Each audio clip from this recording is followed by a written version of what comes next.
Bonsoir Monsieur le Vice-président. Bonsoir Madame Brou. C'est un plaisir de vous retrouver ici avec nous. Hier, on a eu l'occasion d'échanger ensemble avec des startups. Il y avait une startup spécialisée dans l'énergie, Lumos. Il y avait également Mojaride, spécialisé dans les transports.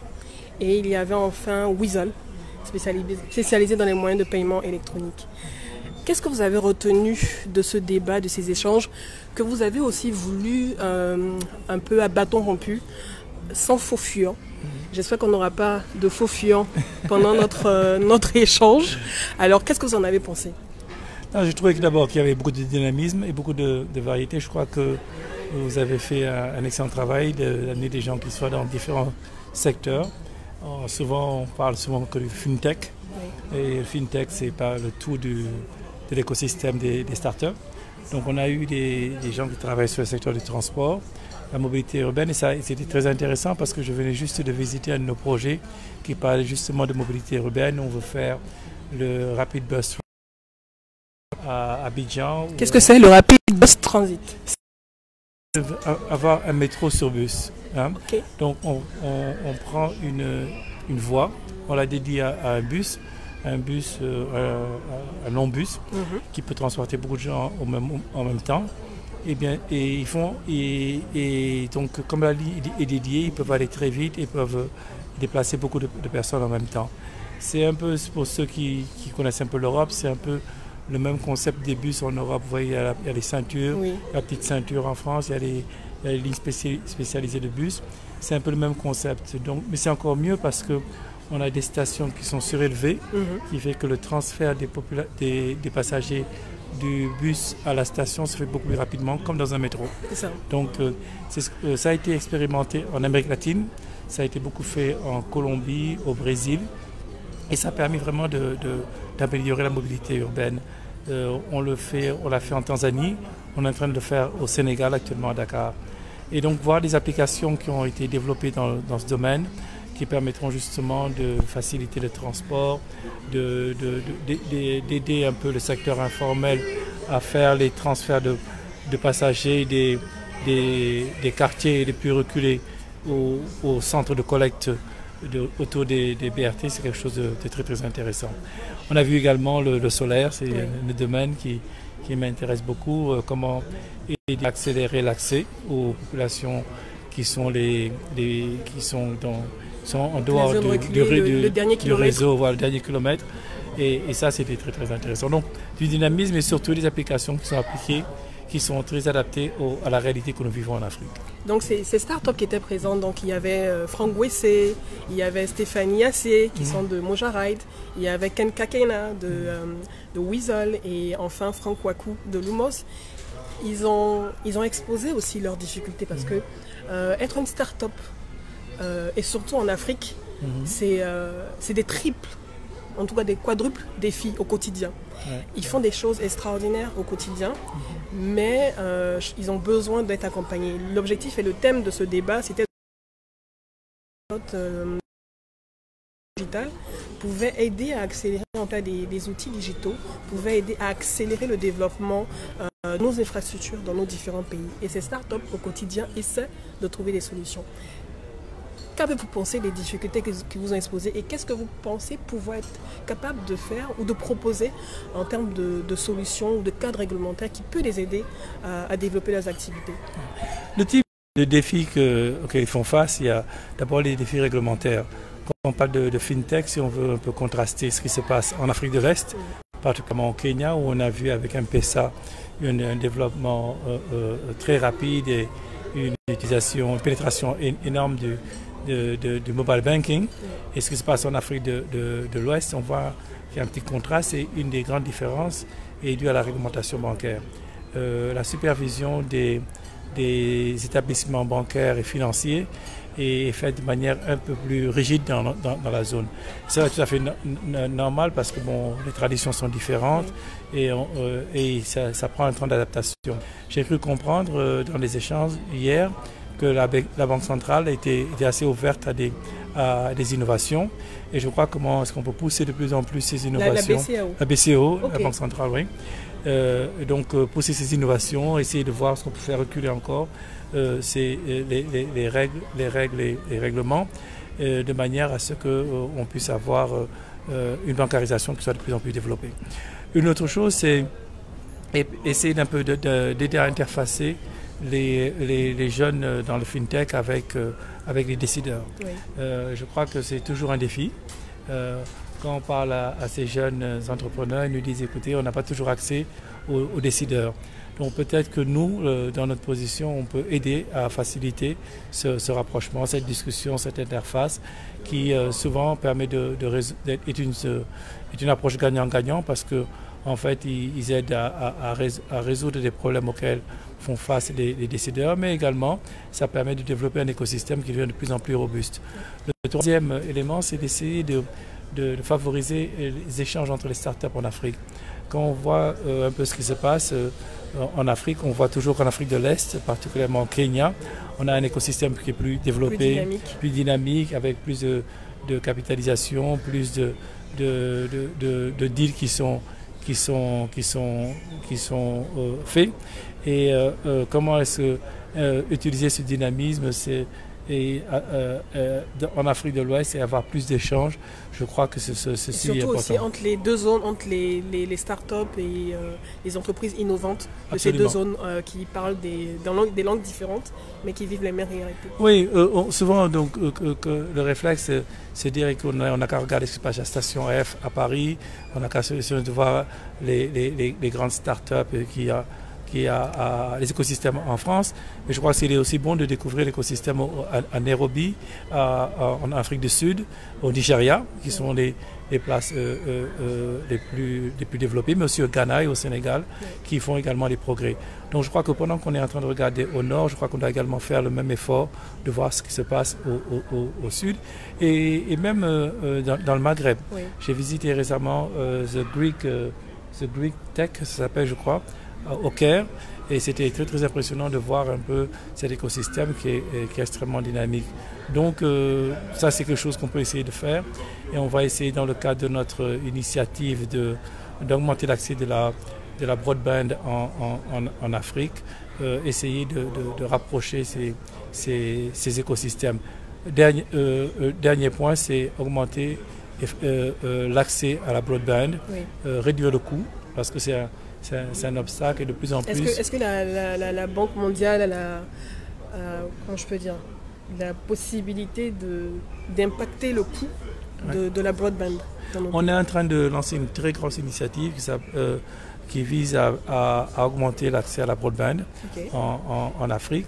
Et c'est une initiative phare de la banque. On travaille, on le fait en collaboration avec l'ITU. Ouais, on le fait en collaboration l'Union internationale des télécoms. Des télécoms, excusez-moi. On le fait avec aussi l'Union africaine. On le fait avec tous les acteurs qui sont dans cet espace. Avec le secteur privé, avec beaucoup de providers qui essaient de vraiment justement de le faire. Et on espère à travers plus de compétition, à travers un accroissement de réseaux de fibre optique, à travers l'utilisation de toutes les solutions qui sont disponibles maintenant pour le point-to-point ou oui. autre, de créer vraiment d'investir dans ce secteur de manière massive et de permettre donc d'avoir une offre qui soit beaucoup plus importante et ainsi réduire les coûts en créant les conditions d'une compétition beaucoup plus forte. Vous serez étonné de savoir aussi que à l'heure où je vous parle, il y a beaucoup de dark fiber en Afrique. Ce qu'on appelle dark fiber, c'est-à-dire toute cette fibre optique qui n'est pas utilisée. Exactement. Et un de nos objectifs, c'est d'enlever toutes les restrictions réglementaires et que par exemple les gouvernements qui ont de la fibre qui n'est pas utilisée, de la rendre accessible au secteur privé pour pouvoir justement accroître l'offre. Les entreprises de distribution d'électricité qui souvent ont de la fibre optique parce qu'elles doivent contrôler et surveiller leur réseau, qu'elles puissent ouvrir cela aux autres usagers et ainsi créer une plus grande offre et plus de compétition. C'est très intéressant. Vous avez parlé tout à l'heure de pouvoir trouver des modèles autres que des modèles en Europe ou aux États-Unis, mais pouvoir se comparer entre nous et chercher des success stories en Afrique, en fait, pour pouvoir comparer ces modèles. Je trouve que c'est très intéressant, très très important, parce que souvent on va chercher tellement loin, alors qu'on a de super exemples de start-up qui ont réussi, qui fonctionnent et qui arrivent à créer des emplois et à surtout proposer des solutions qui permettent de pouvoir avoir un meilleur accès aux infrastructures. Et hier, vous avez fait une proposition pendant l'entretien pour pouvoir aider ces startups qui sont dans l'énergie, qui sont dans le transport et dans la monétique, à mettre en place une sorte de doing business pour les startups africaines. Vous pouvez nous en dire plus? Je ne sais pas si vous avez cogité cette nuit là-dessus, mais je trouve que c'est une très très bonne idée. Non, c'est une très bonne idée. C'est vraiment c'est pourquoi j'adore avoir ces échanges avec vous, parce que au cours de la conversation, c'est justement une idée qui m'est venue. J'ai dit, mais pourquoi est-ce qu'on n'essayerait pas de créer un peu un index, quelque chose qui permettrait de comparer un peu le doing business dans le monde de start-up, pour qu'on puisse vraiment essayer de créer une émulation entre les États, et puis surtout que les gens apprennent ce qui marche dans un pays et d'essayer de le reproduire dans un autre. Donc on n'a qu'à travailler ensemble sur ça. Totalement, je suis totalement partante. On n'a qu'à essayer de voir ce qu'on peut faire ensemble et essayer de réfléchir à créer soit un indice ou n'importe quoi, quelque chose qui permette justement de capter le dynamisme, la facilité à faire du business pour les startups dans nos pays. Les startups, et surtout inciter aussi, vous avez parlé hier de ces personnes, de ces privés qui ont beaucoup de cash, qui ont beaucoup d'argent, qui peut-être investissent dans l'immobilier ou dans tout ce qui est classique, alors qu'ils pourraient investir dans des startups et pouvoir générer des revenus supplémentaires, mais parce peut-être on ne les connaît pas bien. Et ce genre d'indice mis en place pourrait donner un peu plus de valeur, en fait. Et je crois que ce sera vraiment... vous avez tout à fait raison. C'est un point pour moi qui est un point important. Je crois que plus le secteur privé africain qui est plus, je dirais, plus riche, qui est plus riche, se rendra compte que on peut avoir des retours à l'investissement très très importants avec les startups, plus on aura des gens qui investiront dans ce secteur. J'étais à Nairobi récemment et ce que j'ai appris de mes discussions avec les startups à Nairobi, c'est que dès qu'ils atteignaient un niveau de capitalisation de l'ordre de $1 million, ils n'arrivaient plus à avoir des ressources. Ils étaient obligés de vendre leurs patterns, leurs idées à d'autres beaucoup plus gros qui pouvaient, les utilisent après, les commercialisent et font beaucoup plus d'argent. Et une de leurs demandes, c'est est-ce qu'on pouvait trouver des moyens pour qu'ils puissent faire des IPOs un peu plus souvent et puissent pouvoir vraiment intéresser les investisseurs locaux. Donc je pense que c'est une piste et je crois qu'il y aura un mouvement un peu, une fois qu'on verra un ou deux gros investisseurs africains s'intéresser au secteur, je crois que ça va créer un effet d'entraînement.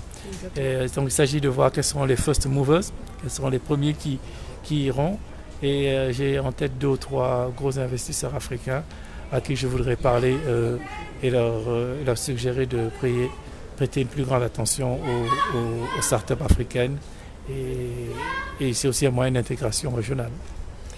C'est, comme on dit, il y a de l'espoir et puis on compte sur vous. En tout cas, ils comptent sur vous au quotidien parce qu'ils se bougent en fait. Et la dernière question. Hier, il y avait cette réflexion aussi, en tout cas les échanges qu'on a eus avec ce groupe de transporteurs qui étaient présents, qui eux sont sur le terrain parce qu'ils sont accompagnés par Mojaride. Tout à l'heure, en conduisant, j'ai vu un autocollant qui était collé sur un Wara Wara. On appelle Wara Wara au transport public. On l'appelle Clando chez moi au Sénégal. Clando au Sénégal. Et on avait collé l'autocollant Mojaride. Je suis avec Mojaride. Et je me suis dit, voilà, il y a de l'action, ils sont déjà sur le terrain, ça bouge, il y a plus de 1000 voitures qui sont dans leur flotte, mais ils ont des difficultés aussi sur le terrain. C'est-à-dire on a la capacité avec Mojaride de pouvoir capter de la monnaie, éviter les problèmes de monnaie, parce que c'est pour ça que les clients et les transporteurs se frappent souvent, mais il y a d'autres difficultés qui vont exposer. Qu'est-ce que vous en pensez et Qu'est-ce que vous pouvez faire pour les aider? Non, je pense que c'est ce qui est vraiment très intéressant dans les startups, c'est utiliser le génie créateur de la jeunesse africaine. C'est un problème, voilà, on sait, bon, on va prendre un bus, il n'y a pas de monnaie, il y a un coxeur qui est là, on sait voilà, comment résoudre ce problème. Et c'est ça qui est intéressant. Je vous donne un autre exemple. Il y avait un Nigérian de la diaspora qui est rentré, qui a monté une start-up qui faisait du e-commerce. Oui. Et donc pour lui, il s'est dit que je vais reprendre le modèle d'Amazon au Nigeria. Donc Amazon, qu'est-ce qu'on fait? On prend sa carte de crédit, on paie en avance et on se fait livrer. Oui. On a dit au Nigeria, ça ne marche pas comme ça. On ne paie pas en avance, on paie quand on reçoit la marchandise. Donc il nous expliquait son expérience, il était très nerveux au début parce qu'il avait fait sa business school, il avait appris ce modèle, tout préparé, le business plan, c'est comme ça que ça se passe.